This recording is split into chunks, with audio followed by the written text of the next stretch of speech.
अच्छा ना मारो, आओ हमर किताब दे। माने ले दे कर दे दी भैया, दी कि ना दी? अरे बदमाश अभी सोचत रे, दही कि ना दही, मार के तो चमड़ी छील ले।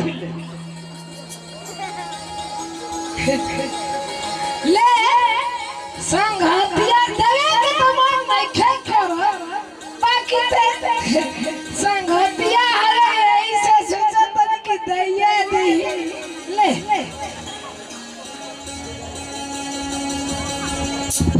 हाँ हाँ हाँ, तू संगतिया ठीक बाले, तोरे ऐसा संगतिया चाहिए कि लात तो जूता के कमी मत होके।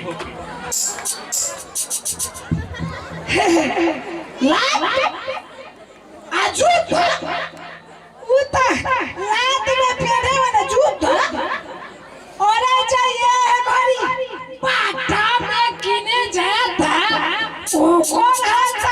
उहे जाना था कि कितना रुपया लागत बा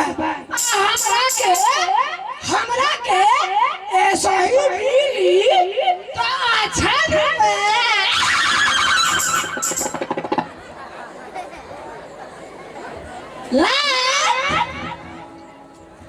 अच्छा है जूता, माने लात में लगाने वाला जूता।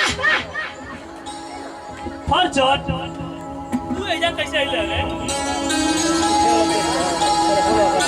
हम संगतिया से भेंट कर चलिए।